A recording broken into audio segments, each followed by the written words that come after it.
noite. Boa noite. Uma gratidão imensa estar aqui.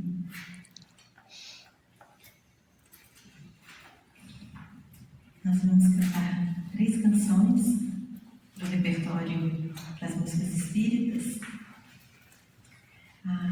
A primeira delas é a Mensagem Fraterna, que é uma poesia de Alta de Souza. Psicografada pelo Chico Xavier.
A segunda música é de um companheiro nosso de Contagem, que se chama Toninho Silva, e essa canção se chama Lázaro.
Vamos cantar Senhor das Estrelas. É uma canção de Tim e Vanessa.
Meus queridos amigos, companheiros de ideal espírita, boa noite. Boa noite. Que as bênçãos de Jesus continuem envolvendo os nossos corações em muita paz e harmonia. Envolvidos por essas canções e especialmente por essa última melodia, o Senhor das Estrelas, que possamos juntos viajar pelas páginas do Evangelho para refletirmos em torno da mensagem de Jesus. Era uma madrugada fria. Fora dos muros de Jerusalém, em um casebre, encontrava-se Maria, acolhida por um casal amigo. Do lado de fora, no velho portal de carvalho, alguém chamava insistentemente. Os anfitriões acordaram, tanto quanto assustados, e quando foram atender, era João, o apóstolo amado de Jesus. O coração pulsava, a voz trêmula, e ele disse: preciso falar com a minha mãe. Naqueles dias, João já chamava Maria de mãe, a mãe de Jesus. E então, aquele casal amigo chamou para entrar, e quando ele chegou na saleta, Maria, do quarto onde se encontrava, saiu e ele deu a notícia: minha mãe, teu filho está preso. Foi julgado na calada dessa noite, condenado por Anás e Caifás. E logo que o dia amanhecer, será levado no pretório para ser julgado por Pilatos. Maria levou a mão ao peito, assentou-se no banco trespassado de palha e perguntou: mas que fez o meu filho para merecer tal condenação? Ah, minha mãe, é a incompreensão dos homens que ainda não entenderam a mensagem tão sublime que veio nos trazer o Messias. Maria levantou-se do banco, foi na intimidade da casa, pegou um manto negro, jogou por sua cabeça, aproximou-se de João e lhe disse: leva-me até o meu filho. Mas minha mãe, é madrugada, as estradas são perigosas, leve-me até o meu filho. E amparada por João, Maria saiu daquele casebre simples, percorreu as estradas vazias e ermas naquela madrugada, até chegar à casa de Anás e Caifás, um palacete onde Jesus encontrava-se preso. Ela sentou-se na porta de entrada, acompanhada do apóstolo mais jovem de Jesus.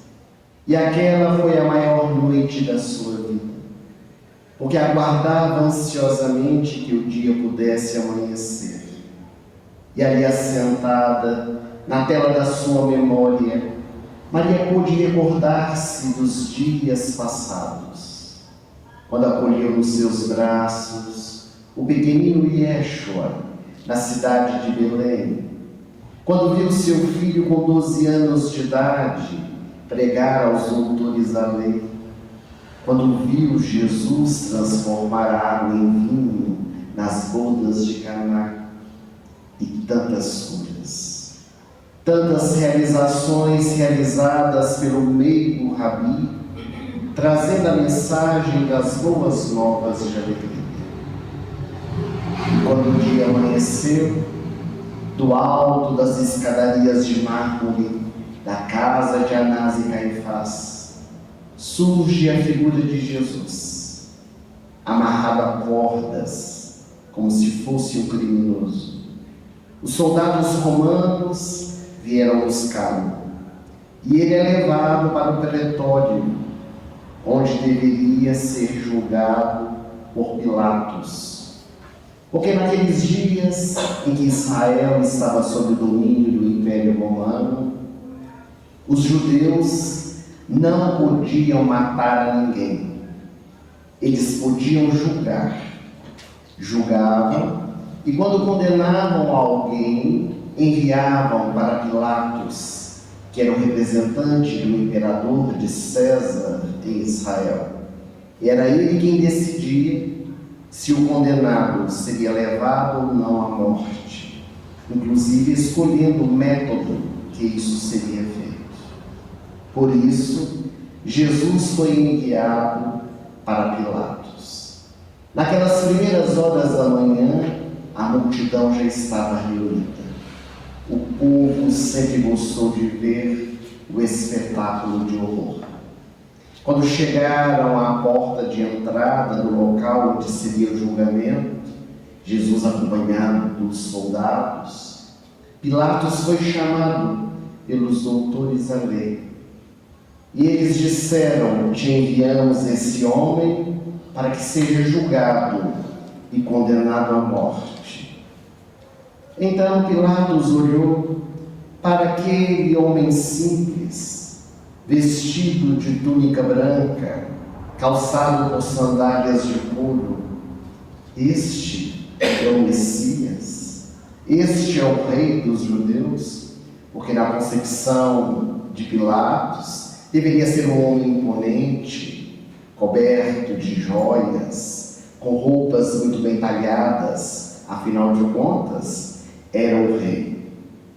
Ele não vê aquele homem como alguém que pudesse criar qualquer tipo de problema para Israel, para Roma.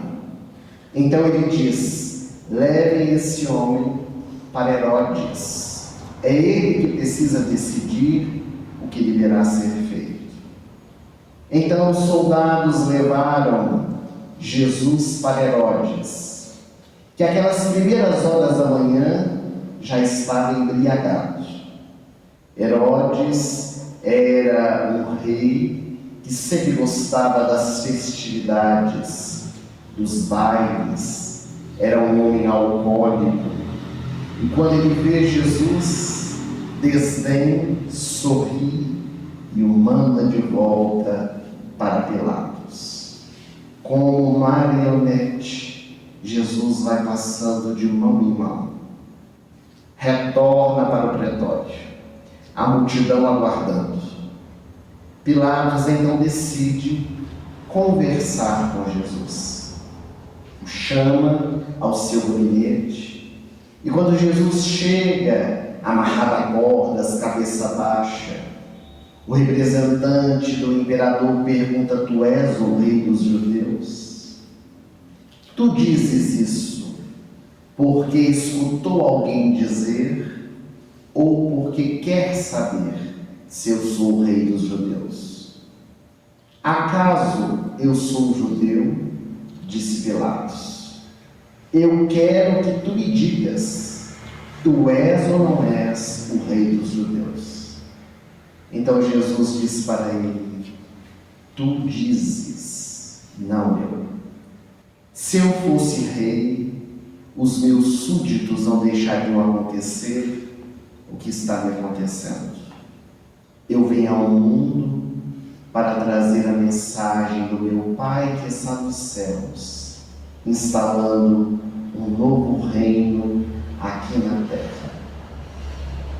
Pilatos não podia compreender o que Jesus lhe dizia, mas eu tenho autoridade para poder te libertar. A autoridade que tu tens foi o meu Pai quem te deu, e da mesma forma que te deu, poderá lhe tirar. Pilatos abaixou a cabeça. Eu venho ao mundo, disse Jesus, para trazer à luz a verdade. E o que é a verdade? Perguntou Pilatos. Jesus silenciou. Percebeu que aquele homem, embora fosse letrado, um homem que tinha bastante conhecimento em torno da vida, não tinha ainda a capacidade de compreender o que era a verdade. E diante do silêncio de Jesus, Pilatos sai do gabinete e quando está andando pelos corredores, uma mão segura-lhe o braço. Ele olha, é a sua esposa Cláudia, que lhe diz: eu sonhei com este homem durante toda essa noite. não suje as suas mãos com sangue inocente. Pilatos escutou a esposa, chegou então no pátio, onde a multidão estava reunida, mandou trazer Jesus e perguntou para o povo o que desejava que ele fizesse. E para a surpresa de Pilatos, o povo começou a gritar inflamado: crucifiquem-no, crucifiquem-no. Pilatos não podia esperar que o povo pudesse pedir a crucificação para aquele homem. Ele não tinha visto nada que pudesse condená-lo para a cruz.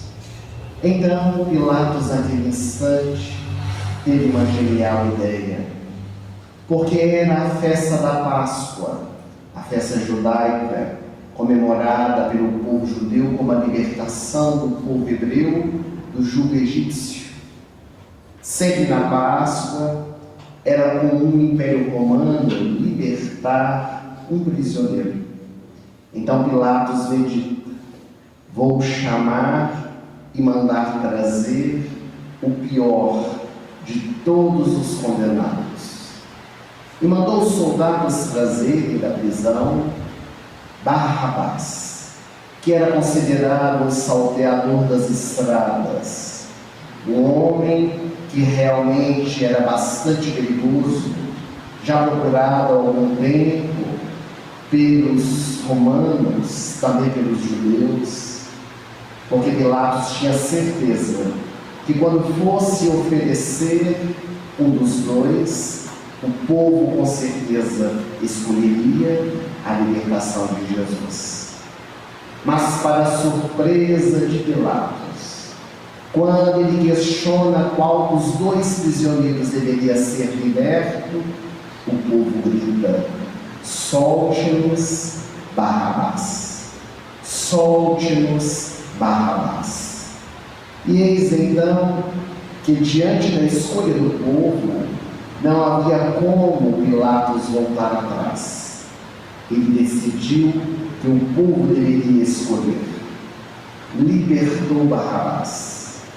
E o povo continuou a vociferar: crucifiquem-no, crucifiquem-no.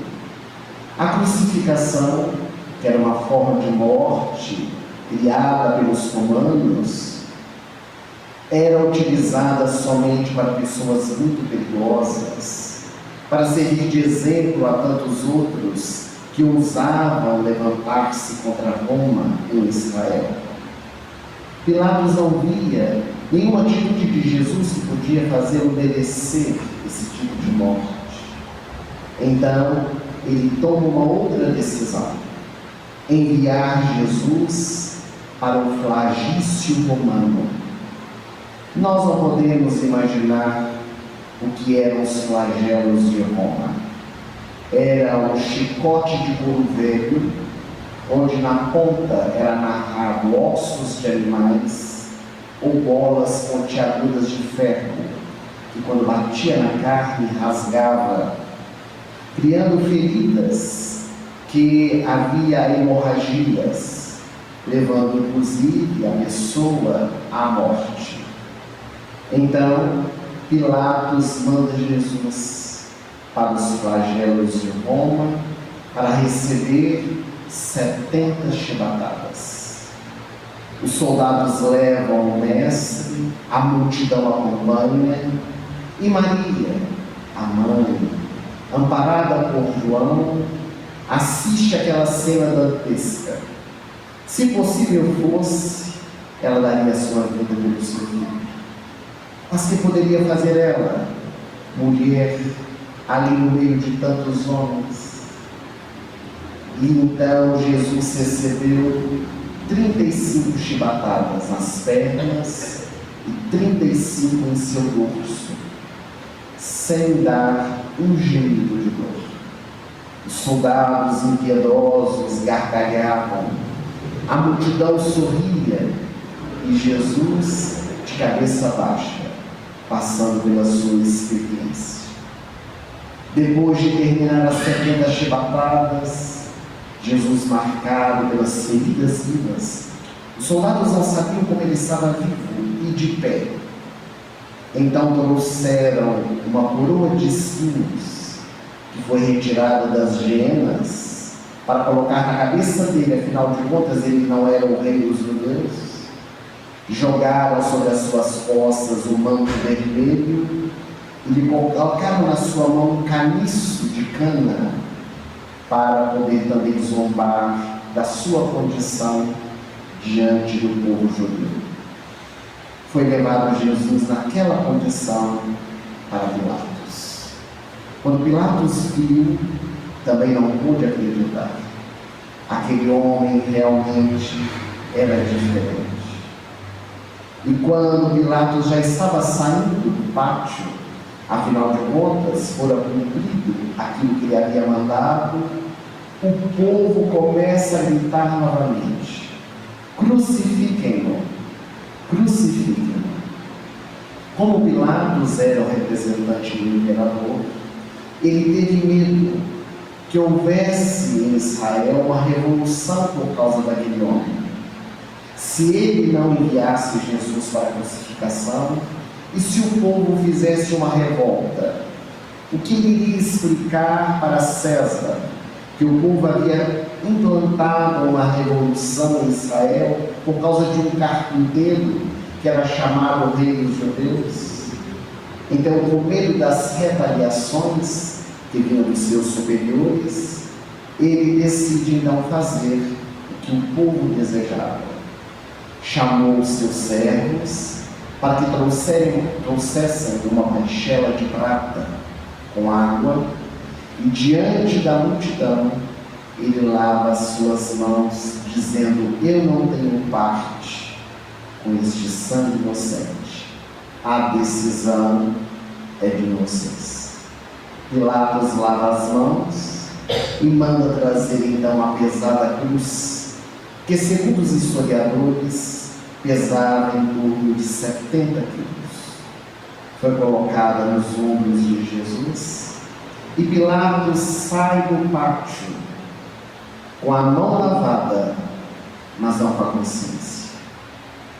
Diz a benfeitora Amélia Rodrigues, por meio da mediunidade de Valdo Franco, que Pilatos tornou-se um atormentado.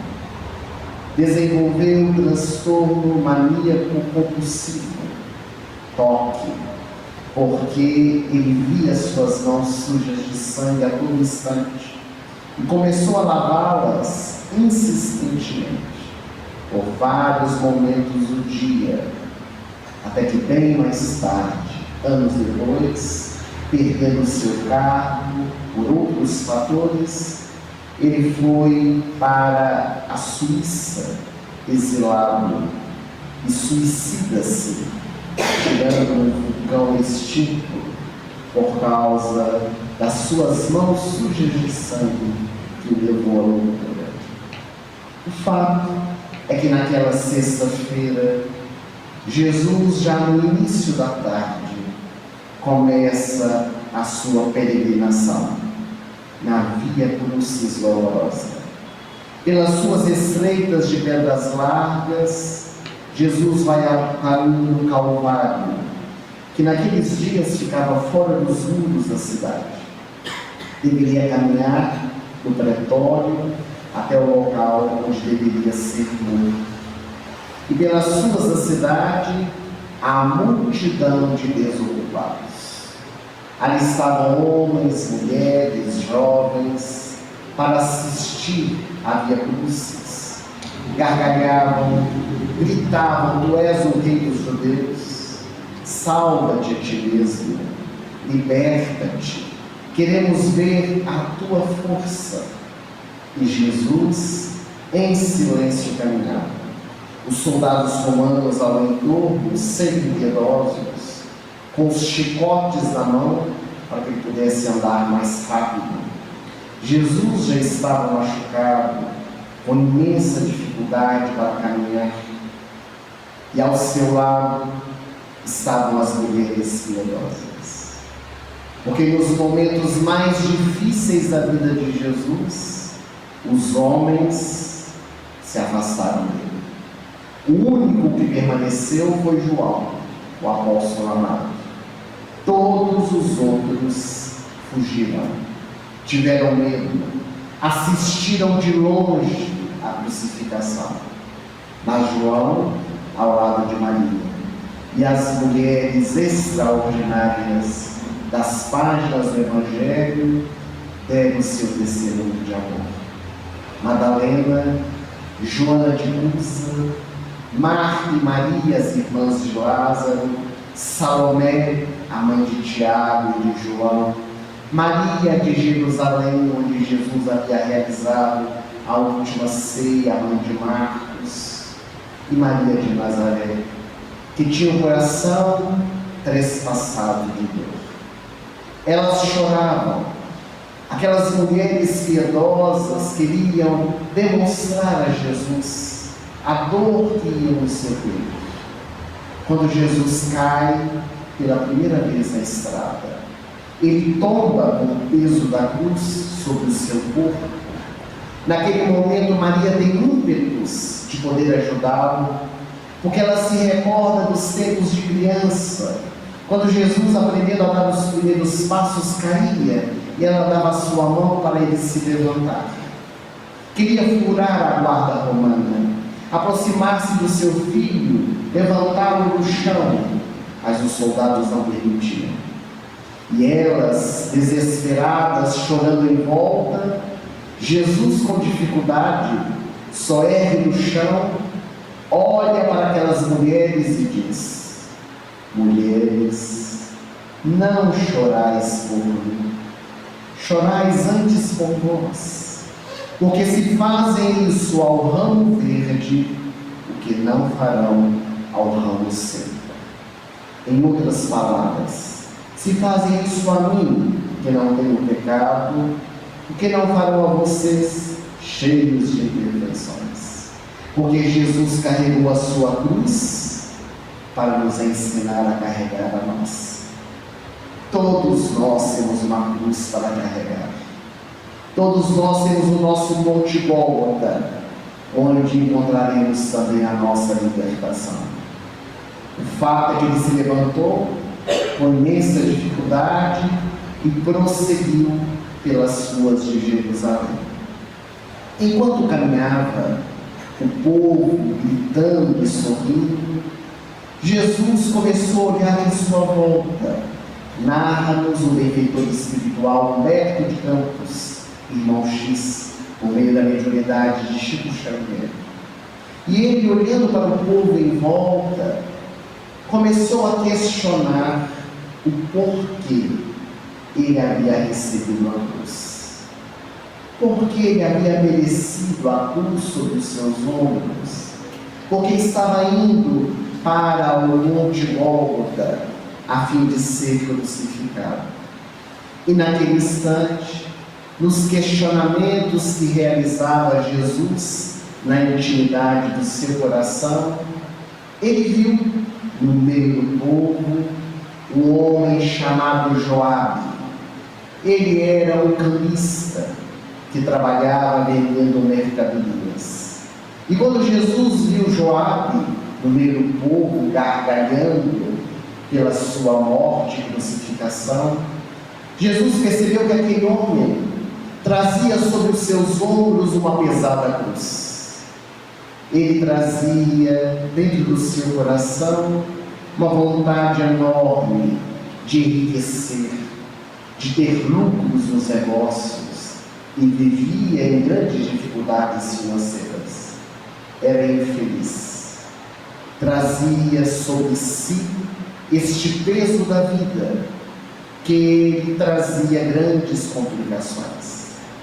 No meio do povo, Jesus pôde ver Caleb, o incensador que trabalhava no templo de Jerusalém, que carregava sobre si o peso de homicídios que ele havia cometido, que ninguém sabia, mas ele trazia a culpa dentro do seu coração das mortes que havia perpetrado. Jesus viu entre aquela multidão Nicodemos, o doutor da lei, que viera um dia conversar com Jesus, perguntando-lhe a respeito da entrada no reino dos céus. E Jesus percebe que Nicodemos trazia sobre si o madeiro da vaidade. O orgulho falava mais alto ao seu coração, na intelectualidade desenvolvida, mas ainda não desperta os sentimentos no coração. Jesus viu no meio do povo a figura de Maria de Cleófas, que trazia sobre si o peso da cruz, do madeiro, da maternidade dolorosa. O filho em escolhas infelizes, em estradas que traziam para o coração de mãe tanta dor. E embora ela tivesse amor para com seu redento, não conseguia tirá-lo daquelas estradas, girando na intimidade do seu ser tantas aflições. Ele viu Joana de Cusa, que trazia sobre si o peso do matrimônio infeliz, com as escolhas do marido envolvido nas jogatinas, com o relacionamento extraconjugais. E então Jesus percebeu naquele instante que a sua cruz era muito leve diante do madeiro pesado que tantos carregavam sobre os seus ombros. E caminhando com dificuldades, Jesus tomba pela segunda vez. E quando ele cai ao chão pela segunda vez, tem imensa dificuldade para levantar-se. E os soldados, percebendo pela experiência que tinham, que aquele condenado não conseguiria chegar até o Calvário, eles decidiram então escolher alguém que pudesse ajudá-lo. Ali, ao entorno, a multidão se encontrava. Quando as mãos pesadas de um soldado pegou o ombro de um homem que estava ali na beira da estrada e o empurrou para que ele pudesse ajudar Jesus a carregar a sua cruz. Tratava-se de Simão, um homem que vinha de uma região muito distante, chamada Sirineia. Simão havia saído da sua casa, porque a sua filhinha estava muito doente. E ele viera a Jerusalém para buscar remédio, uma erva, para fazer um chá e curar a pequenina. Quando chegou em Jerusalém, ele viu aquele tumulto pelas ruas, curioso, vejam o que faz a curiosidade humana. Curioso, veio assistir o que estava acontecendo e agora foi escolhido para ajudar Jesus a carregar a cruz. E Simão entrou para as páginas da história da humanidade como Simão, o Cirineu, porque vinha da cidade de Sirineia. O Cirineu que ajudou Jesus a carregar a sua cruz. Não carregou para o mestre, mas deu o seu ombro para auxiliá-lo. Conta também a benfeitora Amélia Rodrigues, por meio de Divaldo Franco, que depois, quando eles chegaram no outeiro onde Jesus seria crucificado, o mestre olhou nos olhos de Simão Cirineu e, sem palavras, demonstrou a sua gratidão. Um ombro amigo que lhe oferecera forças para ele caminhar. Todos nós, na nossa estrada, temos Cirineus. Temos aqueles que nos ajudam a carregar a nossa cruz, seja o nosso cônjuge, seja o nosso filho, seja um parente amigo, um amigo do coração, ou mesmo os benfeitores espirituais. Quando Simão Cirineu chegou na sua casa na Sirineia, levando as ervas para a filhinha, ele a encontrou do lado de fora da casa, brincando com a esposa, e a pequenina viera correndo aos braços do pai, totalmente curada. Ele entendeu que foram as energias benfazejas de Jesus que chegaram até a sua casa, até a sua família. Mas mesmo ajudado por Simão Cirineu, Jesus estava ficando sem forças, porque o sangue foi se esvaindo. Com a coroa de espinhos, Ele ficou infectado pelo tétano, tinha tremores, estava com febre muito alta. Então, ajudado por Simão Sirineu, mesmo assim Jesus tomba no chão pela terceira vez. E quando Jesus cai ao chão, Simão Sirineu também não consegue ficar com a cruz nos seus ombros, tomba junto com ele. E ninguém sabe explicar como foi que aconteceu. O fato é que uma mulher furou a guarda romana e ela ajoelhou-se aos pés de Jesus, tirou da sua cintura um linho branco e levou a face ensanguentada do mestre. E quando ela enxugava a face de Jesus, aquela mulher chamada Verônica, ela voltou na tela da sua memória no tempo.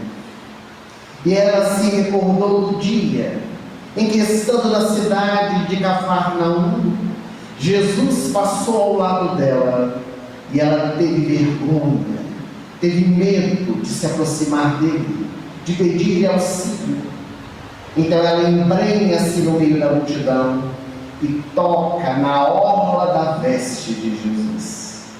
E a mulher hemorroíça, que há 18 anos sofria de um fluxo sanguíneo que nenhum médico havia logrado curar, ela então ficou totalmente curada por haver tocado na veste de Jesus. Quem me tocou? Perguntou Jesus. Mestre, todos te tocam. Como é que eu vou saber quem te tocou? Disse Simão Pedro. Alguém me tocou, porque de mim saiu virtude.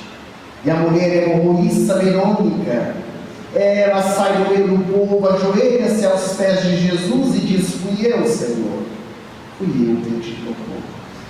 Vai, porque a tua fé te curou. Se um dia Jesus havia secado o sangue que dela escorria, agora era ela quem secava o sangue que vertia de Jesus, num gesto de gratidão. Quando ela pegou o vinho branco, ali estava a face de Jesus.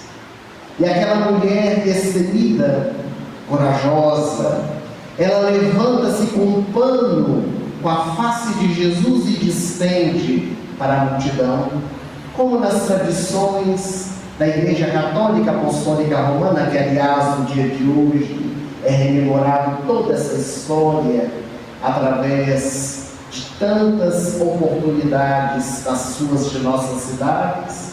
Ela, Verônica, distende e canta para a multidão: ó vós homens que transitam pelo caminho, atende, atende, atende a dor do nosso mestre, que a sua dor seja a nossa dor.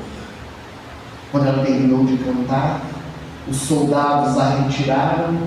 Jesus a olhou com ternura, levantou-se e prosseguiu. Ao chegar no pequeno outeiro, porque o Monte Gólgota tinha em torno dos seus 15 metros de altura, o povo todo em volta, só podia se aproximar os parentes mais próximos, alguns escolhidos pelos soldados. Maria, João e Madalena se aproximaram, e então Jesus foi despido diante da multidão, ficando apenas com as partes prudentes tapadas por um pano branco. Ele foi deitado sobre o madeiro da cruz, as pernas e os braços esticados, e Jesus é pregado na cruz, com pregos de 28 centímetros enferrujados. Quando os soldados martelavam para pregá-lo na cruz, Maria assistindo, o coração dela batendo forte, as lágrimas em sua face, e ela recorda-se de uma profecia que fora feita a ela por Simeão, o sacerdote que fez o ritual de circuncisão de Jesus. Quando, no 7º dia de nascimento, Jesus foi levado ao templo, e então Simeão, quando pega Jesus no colo, percebendo que aquele menino era diferente, disse para Maria: este menino te trará grandes alegrias, mas uma espada trespassará o seu coração de mãe. Jamais ela podia imaginar há 33 anos antes o que queria dizer Simeão. Agora ela tinha certeza. E quando a cruz se levantou através de forquilhas e derramou no chão, ela, aos pés da cruz, esperou até o último instante. O povo em volta gargalhava e sorria.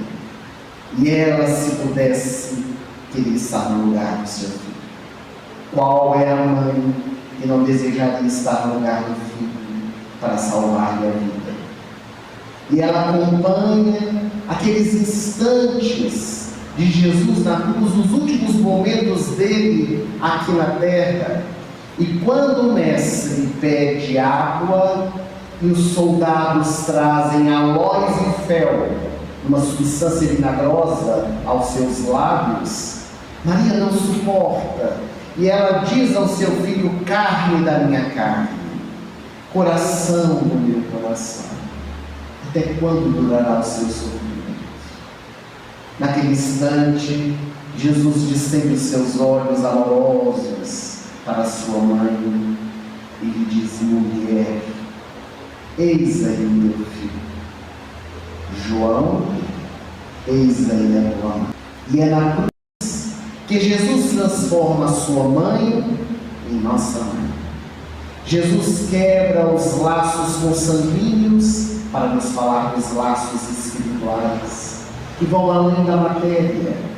Ali estava Jesus mostrando para todos nós que estamos vinculados por laços mais profundos do que o da consanguinidade.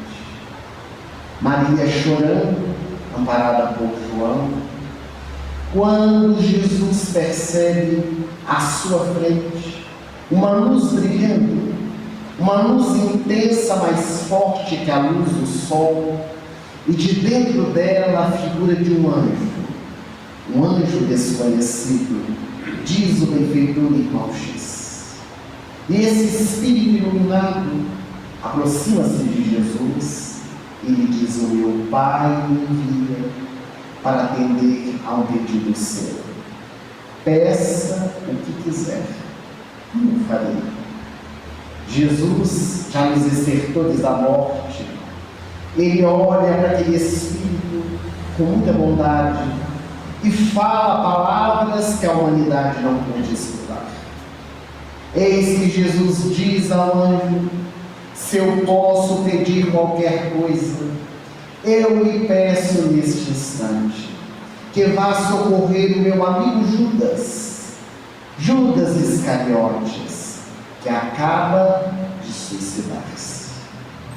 E um rastro de luz é deixado por aquele espírito que vai ao encontro do apóstolo inconsequente, que não entendeu a mensagem do Evangelho de Jesus, que o entregou a Anás e Caifás, e que ao ver o que havia feito, não suportando a culpa, ele busca o autoextermínio. Na contabilidade divina de Judas Iscariotes, o que mais lhe pesou não foi a traição, foi o autoextermínio, o suicídio. Então aquele espírito vai ao encontro de Judas Iscariotes, e Jesus ali na cruz, já perdendo a condição da respiração, porque com os braços esticados, ali pregado diante da multidão, ele vai perdendo a sua condição de vida física. Os céus de Jerusalém se fecham, a tarde se faz noite, trovões, a terra treme, e de frente a Jesus, do meio da multidão, surge um espírito trevoso, um espírito que gargalhava, e diante da cruz, olhando nos olhos de Jesus, lhe diz: onde estão os teus seguidores? Onde se encontra Pedro, o apóstolo que tu escolheste para ser a pedra angular da sua igreja, ontem mesmo te negou por 3 vezes. Onde está Tiago Maior, Filipe, Bartolomeu, Judas Tadeu? Onde estão aqueles que escolheste para estar ao seu lado como seguidores? Onde está Bartimeu, o cego de Jericó que tu curaste? Ou então Natanael ben Elias, o paralítico de Cafarnaum? Onde são todos aqueles que foram beneficiados por tuas mãos? Vês, está sozinho. A multidão gargalha, mas queres sair triunfante? Desce na luz. Sai daí e mostra o teu poder, e tu ganharás o mundo. Tu serás aclamado, tu serás reconhecido como o grande rei que chegou na terra. E o Espírito, incitando a Jesus, gargalhava quando o Mestre bondosamente disse: Pai, perdoa-lhes, porque eles não sabem o que fazem. E a cabeça tomba no último suspiro. Longinos, que era o chefe daquela guarda, tomando de uma lança, perfurou entre a terceira e quarta vértebra de Jesus para ver se ele estava vivo, mas Jesus já havia falecido. E agora, o homem morto na cruz e a sua mãe aos pés dela chorando. O Império Romano era tão ardiloso que, quando crucificado tinha a mãe viva, era ela quem recebia o filho morto. E eles desceram então Jesus da cruz, colocaram nos braços de Maria. E essa cena tornou-se tão marcante na história da humanidade que Michelangelo decidiu gravá-la através de uma bela escultura que se encontra hoje no Vaticano para ser visitada, a Piedade. É Jesus no colo da mãe morta.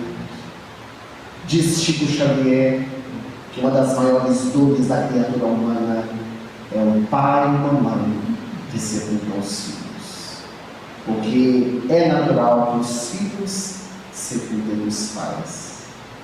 E ele, nos braços de Maria, ela chorando, ela percebe que não tinha onde sepultar o seu filho, porque os pássaros têm os seus ninhos, as serpentes têm os seus covis, mas o filho do homem não tem onde recobrar a cabeça nem depois de morto.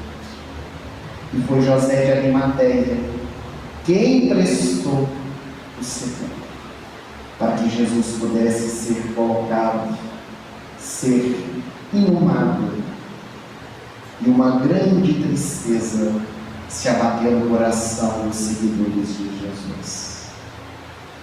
A paixão de Cristo, na visão espírita, ela larga a nossa visão sobre essa data comemorada pela nossa sociedade, quando na sexta-feira da paixão a história é contada e recontada como uma forma de nos fazer meditar sobre as nossas vidas.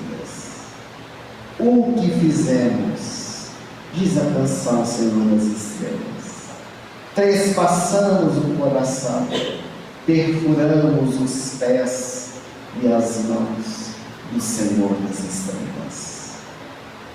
Mas a mente e o coração de Jesus iluminados, o maior Espírito que já esteve na terra, continua conosco, porque a luz é inapagável. As trevas podem combater, mas não conseguem apagar, porque a mensagem divina, ela permanece em nossos corações, levando-nos a nos levantar, a ficar de pé, para que possamos prosseguir a nossa jornada, iluminando o nosso coração para iluminar a todos aqueles que estão ao nosso redor. E Jesus, o nosso Mestre, onde muitos esperam que Ele possa voltar, na verdade Ele não voltará, porque Ele nunca se foi. Jesus permanece ao nosso lado, está aqui conosco nessa noite, por meio das suas vibrações amorosas, porque todas as vezes que estiverem dois ou mais reunidos em meu nome, eu aqui estarei. E é essa certeza que nos faz estarmos sempre juntos, estudando a mensagem do Evangelho de Jesus. Porque embora essa história seja trágica, seja uma história de dores e de aflições, que geram angústias em nosso coração, é uma história que precisa ser lembrada. Porque até mesmo os nossos erros nos ensinam a nos manter de pé, a não errar mais, a não fazermos o mesmo caminho que nos leva à perdição, mas para trabalharmos no nosso coração as forças necessárias para sermos melhores a cada dia. Porque se hoje não levamos mais ao madeiro da cruz aqueles que são julgados, hoje a nossa língua ferina, ela muitas vezes mata, ela muitas vezes difama, calunia. As nossas mentes, quantas vezes julgam, dão até veredictos do que deve ser feito ou não com aqueles que erraram e delinquiram.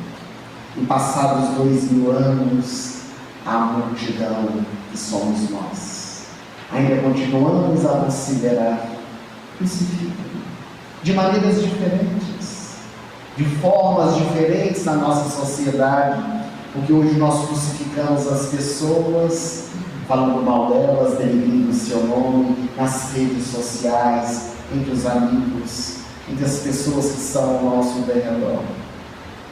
Então é necessário nós ressignificarmos, retirando da paixão de Jesus os exemplos para a nossa jornada, carregando a nossa cruz com galhardia, para que nós possamos alcançar também a nossa redenção, a nossa iluminação interior, porque essa é a proposta da nossa reencarnação, de cada um de nós seguirmos adiante para podermos encontrar a nossa iluminação, deixando de lado os nossos vícios, as nossas imperfeições, para podermos alcançar as qualidades e virtudes. Dentro da temática que nos foi solicitada nessa noite, para nós finalizarmos a nossa participação, há uma história bastante conhecida pelas redes sociais, mas que nós achamos bastante oportuna de compartilhar nessa noite. Talvez muitos de nós que sejamos aqui a conheçamos, mas gostaríamos de finalizar com essa história, trazer a paixão de Cristo para os nossos dias. Narra uma velha história que o homem nasceu aqui na terra e de forma muito corajosa, destemida, ele seguiu adiante carregando a sua cruz. Foram anos e anos de dores, sofrimentos, de aflições, passando pelas grandes dificuldades que a vida nos oferece, e todas elas ele sobrepondo, ele conseguindo vencer, alcançando a vitória sobre si mesmo, porque Deus não coloca fardos pesados em ombros fracos. Mas depois dos anos passados, já quebrado pela idade, aquele homem carquilhado, carregando simbolicamente a sua cruz, os amigos, os familiares, as pessoas mais próximas o olhavam e diziam: mas a sua cruz é pesada demais. Se fosse eu, não conseguia carregá-la. Não sei como está suportando passar por essa experiência. Por que não corta um pedacinho da sua cruz? Porque não diminui as suas aflições e os seus sofrimentos? Não seria melhor para seguir adiante, agora no fim da sua existência aqui na terra? E o homem mantinha-se de pé, dizia que não, precisava seguir adiante, mas o povo, a multidão, continuava a insistir. E um dia, ele decidiu cortar um pedacinho quase insignificante da sua cruz. Mas dizem que todas as vezes que nós cortamos um pedaço da nossa cruz, ela nunca mais tem o mesmo peso. Que nós sempre achamos que está pesada demais. E ele acabou por cortar outros pedaços. E um dia, a irmã morte chegou, o arrebatou, e ele acordou do outro lado da vida. Nas tradições da história, ele se encontrava no alto de uma montanha. Havia um abismo e do outro lado o reino dos céus. O reino de alegrias, o reino de felicidade que todos nós almejamos. Ele podia divisar as belezas que o aguardavam. E então ele escutou uma voz de um Espírito que lhe disse: agora que estás do outro lado da vida, use a ponte que nós tivemos para chegar ao reino dos céus. Ele, tanto quanto assustado, sem entender o que o Espírito lhe dizia, perguntou: ponte? Mas que ponte? Não tenho ponte alguma. A cruz que você recebeu é a ponte que te levará à sua redenção. Utilize-a, porque ela tem o tamanho exato para chegar ao paraíso. Animado, aquele homem então pegou a cruz que estava sobre os seus ombros e colocou-a para servir de ponte. Contudo, ele havia se esquecido que cortar alguns pedaços da cruz, e a ponte então despencou no abismo. Ele não teve como atravessar. Ficou desesperado. E então o anjo e amigo lhe disse: não precisas desesperar. Agora basta retornar e pegar os destroços que deixou para trás. Somos nós, os caminheiros da jornada, que estamos recolhendo os destroços que nós deixamos para trás. Portanto, sigamos com Jesus. Carreguemos a nossa cruz até o fim, porque é ela que nos dará a libertação de nós mesmos. Nós queríamos agradecer a presença, o carinho de todos vocês, falar da alegria de retornar a São Lourenço, estar aqui no Centro Espírita, auxiliadores espirituais, nessa noite de grandes reflexões. E antes de nós escutarmos a Marília e o Ed, nos trarão mais duas canções, a Ana que nos conduzirá ao passe coletivo. Carinhosamente a direção da casa nos permitiu falar um pouquinho acerca do nosso trabalho. Conforme ela anunciou, nós realizamos uma atividade humanitária, tanto no Brasil como na África. Essa ONG, a Fraternidade Sem Fronteiras, é uma instituição há 16 anos, 17 completa esse ano, está realizando na África e no Brasil atividades que levam os indivíduos à busca de uma melhoria íntima, levando saúde, educação, levando alimentação básico para nós sobrevivermos. E essa instituição que começou com 325 crianças, hoje atende a 37 mil pessoas em 9 países. E tudo isso só é possível com o auxílio de muitos corações, de muitas pessoas que entenderam a proposta da Fraternidade Sem Fronteiras, que é da caridade sem fronteiras, porque o nosso coração, segundo o chamado que ele traz, onde houver a necessidade, e de acordo com a nossa possibilidade nós podemos fazer a diferença, nós temos levado aí a esperança a muitos corações. E os frutos da Fraternidade Sem Fronteiras, eles vão sendo colhidos. Como estamos já há 16 anos, algumas crianças que entraram no projeto, hoje já jovens, já estão fazendo o segundo grau. Algumas dezenas delas já estão na faculdade e nós temos 6 jovens formados na faculdade. Um deles morando aqui no Brasil, na cidade de Campo Grande, no Mato Grosso do Sul. E isso nos leva e nos dá a certeza de que nós estamos fazendo a diferença no lugar em que somos colocados, não sozinhos, porque juntos nós podemos muito mais. As pessoas que quiserem conhecer o projeto, basta acessar o site da Fraternidade Sem Fronteiras.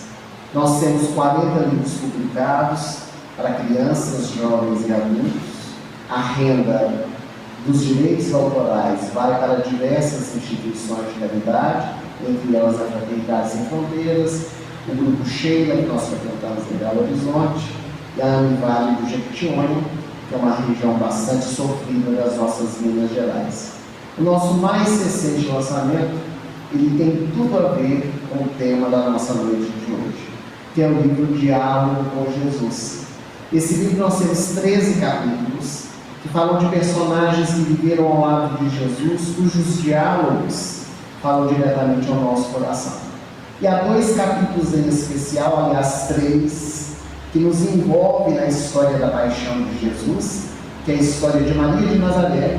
O primeiro capítulo fala da experiência dela com Jesus, então nós contamos essa história com maior riqueza de detalhes da crucificação de Jesus.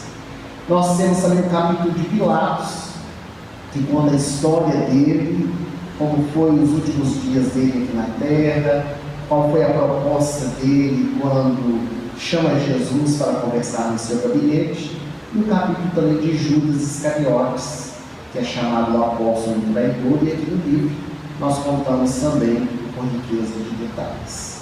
Nós temos um outro livro que se chama Pai Francisco, é um livro que é em homenagem a Francisco de Assis. São diversas orações e 30 canções inéditas em homenagem ao pobrezinho de Deus. As canções, nós temos a letra da música e o QR Code para a pessoa acessar e escutar, ver as imagens. No Spotify, também todas as canções estão disponíveis. E por fim, para as crianças, nós temos um recente lançamento, que é o Vale Encantado da Espinholândia, que fala sobre o uso indiscriminado do celular. Esses dias em que somos envolvidos pela tecnologia.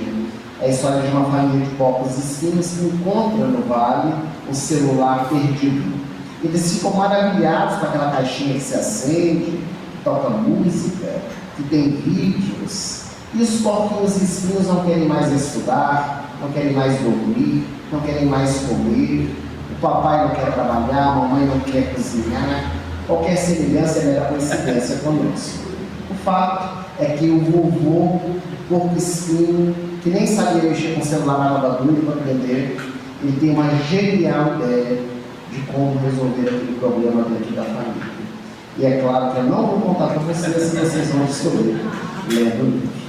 Mas queremos agradecer a atenção e carinho. Amanhã nós vamos estar em Conceição, do Rio Verde, com o tema Jesus no Evangelho. E no domingo à noite será a nossa despedida aqui do Circuito das Águas, em Caxambu, com o tema A Páscoa na Visão Espírita. Então nós vamos aí continuar refletindo sobre a trajetória de Jesus aqui na Terra. Então vamos convidar a Maria e o Ed, eles vão entoar uma canção, a Ana vai fazer a oração, que será o nosso passo coletivo, e eles vão finalizar com uma canção, que será a nossa prece final. Gratidão a todos. Muito obrigado.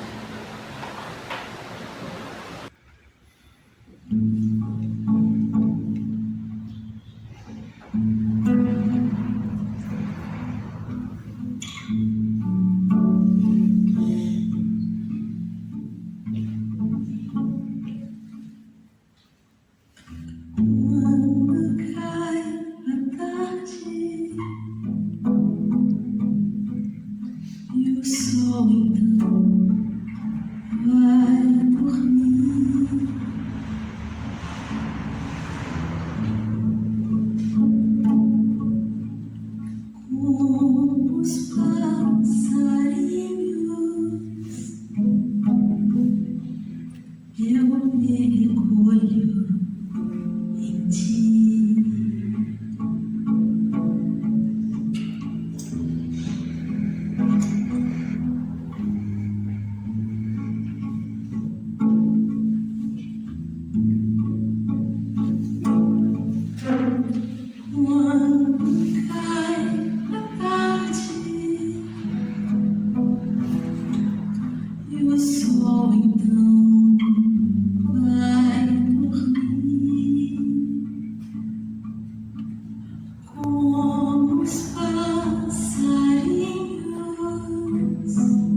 Chama